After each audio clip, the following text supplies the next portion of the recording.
শীতের এই মিষ্টি সন্ধ্যায় আপনাদের সকলকে জানাই স্বাগত আজকের ভোরের আলো নিউজে। প্রথমেই থাকছে শিরোনাম।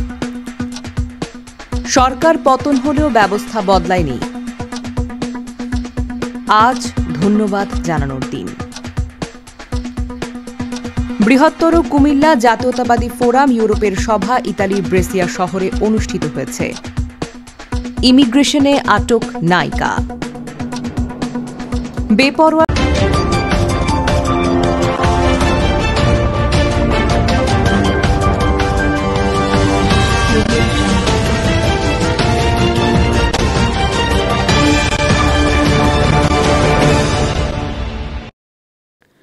সরকার পতন হলেও ব্যবস্থা বদলায়নি। সারা দেশে এখন একটা হতাশা এবং বিষণ্ণতা বিরাজ করছে বলে মনে করেন ঢাকা বিশ্ববিদ্যালয়ের ইমিরেটার্স অধ্যাপক সিরাজুল ইসলাম চৌধুরী। গত ৫ আগস্টের ছাত্র জনতার অভ্যুত্থানকে মস্ত বড় ঘটনা বলে মনে করা হয়েছিল উল্লেখ করে তিনি বলেন, কিন্তু পরে দেখা যায় এটা একটা সরকার পতন মাত্র, ব্যবস্থার পতন নয়। ব্যবস্থা সে আগের মতোই রয়ে গেছে, সেজন্য দেশে একটা হতাশা বিরাজ করছে, এক ধরনের বিষণ্ণতা বিরাজ করছে। তানভীর মোহাম্মদ ত্বকীর ২৯তম জন্মবর্ষ উপলক্ষে ১০ম জাতীয় ত্বকী চিত্রাঙ্কন এবং রচনা প্রতিযোগিতায় পুরস্কার বিতরণ অনুষ্ঠানে অধ্যাপক সিরাজুল ইসলাম চৌধুরী এই সকল কথা বলেন। গতকাল শুক্রবার বিকেলে রাজধানীর শাহবাগের জাতীয় জাদুঘর মিলনায়তনে এই অনুষ্ঠানের আয়োজন করেন সন্ত্রাস নির্মূল ত্বকী মঞ্চ। অধ্যাপক সিরাজুল ইসলাম চৌধুরী আরও বলেন, আমরা রাষ্ট্র বারবার বদল করেছি, বড় রাষ্ট্রকে ছোট রাষ্ট্র করেছি, কিন্তু রাষ্ট্রের চরিত্রে কোনো মৌলিক পরিবর্তন আসেনি, সমাজে কোনো বৈপ্লবিক পরিবর্তন ঘটেনি। বলা হয়েছিল বিপ্লব ঘটেছে, বিপ্লব তো দেখাই যাচ্ছে না। একটা সরকারের পতন হয়েছে মাত্র, ব্যবস্থা তো সব আগের মতোই রয়েছে। সেই ব্যবস্থাকে বদল করার জন্য তরুণদের সংগঠিত করা দরকার। সারা দেশে এখন একটা সাংস্কৃতিক জাগরণ তৈরি করা দরকার। আজ ধন্যবাদ দেওয়ার দিন। এমন একটা শব্দ ভাবুন তো, যেটাকে প্রায় সব অনুভূতির একক হিসেবে প্রকাশ করা যায়। না ভালোবাসি কিংবা দুঃখিত না, বরং প্রেম, ভালোবাসা, শ্রদ্ধা, কৃতজ্ঞতা, সমর্থন, প্রশংসা, এমনকি গ্রহণ, প্রত্যাখ্যান বা দ্বিমতের মতো পরস্পর বিরোধী বক্তব্যেও অবলীলায় ব্যবহার করতে পারেন সেই শব্দটি। হ্যাঁ, ঠিক ধরেছেন, ধন্যবাদ। এই যে শব্দটি খুঁজে পেয়েছেন বলে আপনাকে ধন্যবাদ জানানো হলো, এটা কিন্তু প্রশংসাসূচক ধন্যবাদ। এবার উল্লেখিত অন্যান্য অনুভূতির সঙ্গে মিলিয়ে দেখুন তো, দেখবেন কি দারুণভাবে মিলে যায়।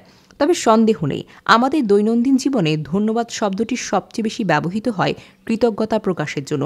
একটিমাত্র শব্দ, সহজ এবং সরল, কিন্তু কৃতজ্ঞতা জ্ঞাপনের সর্বাধিক শক্তিশালী বহিঃপ্রকাশ। বিংশ শতাব্দীর অন্যতম শ্রেষ্ঠ ইংরেজি লেখক এবং দার্শনিক গিলবার্ট কিথ চেস্টারটন ধন্যবাদ জ্ঞাপনকে মানুষের চিন্তার সর্বোচ্চ রূপ হিসেবে বিবেচনা করেছেন।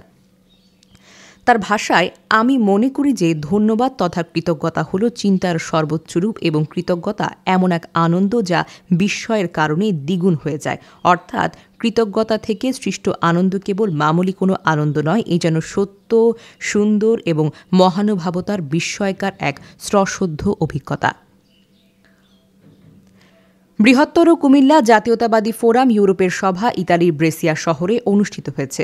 আবু মোহাম্মদ বাবুলের সভাপতিত্বে এবং জাকির হোসেন ও লিঙ্কন এর যৌথ পরিচালনায় আলোচনা সভায় প্রধান অতিথি হিসেবে উপস্থিত ছিলেন বৃহত্তর কুমিল্লা জাতীয়তাবাদী ফোরাম ইউরোপের আহ্বায়ক ইঞ্জিনিয়ার সেলিম খান। সভায় বক্তারা বিএনপি এবং জাতীয়তাবাদী ফোরামের দিক নির্দেশনা নিয়ে বক্তব্য রাখেন। সে সময় বক্তারা বৃহত্তর কুমিল্লা জাতীয়তাবাদী ফোরামের মূল উদ্দেশ্য কুমিল্লার প্রতিটি ঘরে, গ্রামে, উপজেলায় এবং জেলায় সামাজিক কর্মকাণ্ডের মাধ্যমে কুমিল্লাবাসীদের সেবা প্রদান করা, দুস্থ এবং অসহায় মানুষের পাশে থেকে কাজ করা, সেই সাথে শহীদ রাষ্ট্রপতি জিয়াউর রহমানের ১৯ দফা, রাষ্ট্র মেরামতের বিএনপির ভাইস চেয়ারম্যান তারেক রহমানের প্রস্তাবিত ৩১ দফা সকলের নিকট পৌঁছে দেওয়া সহ দলের ত্যাগী নেতাকর্মীদের মূল্যায়ন সহ বিভিন্ন বিষয় আলোচনায় উঠে আসে। বৃহত্তর কুমিল্লা জাতীয়তাবাদী ফোরাম ইউরোপের আলোচনা সভায় যোগ দিতে ইতালির বিভিন্ন শহর এবং ইউরোপের বিভিন্ন দেশের নেতৃবৃন্দরা উপস্থিত হলে সভাস্থলে কুমিল্লা জেলাবাসীদের মিলন মেলায় পরিণত হয়ে ওঠে। সভায় কুমিল্লা জেলার ইউরোপ প্রবাসী ছাড়াও বিভিন্ন জেলার জাতীয়তাবাদী আদর্শের প্রবাসী বাংলাদেশিরাও উপস্থিত ছিলেন।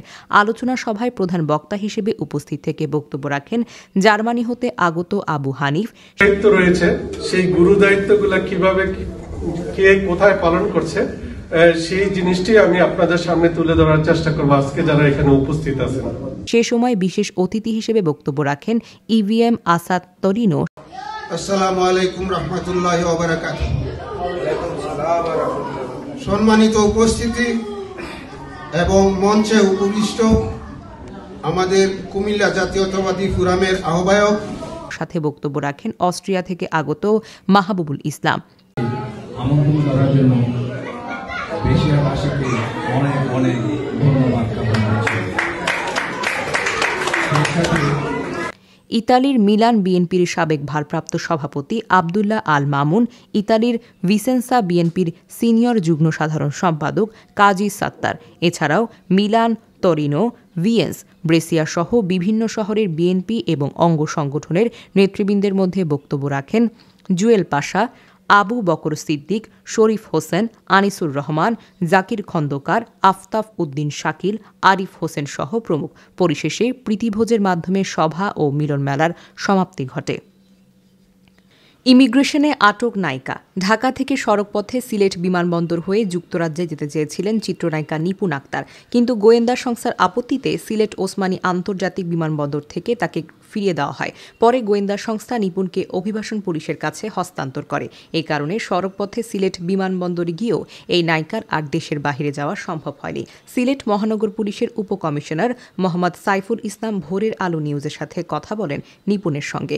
বেলা 11টা প্রতিবেদকের কাছে তিনি মেসেঞ্জারে দাবি করেন খবরটি সঠিক নয়।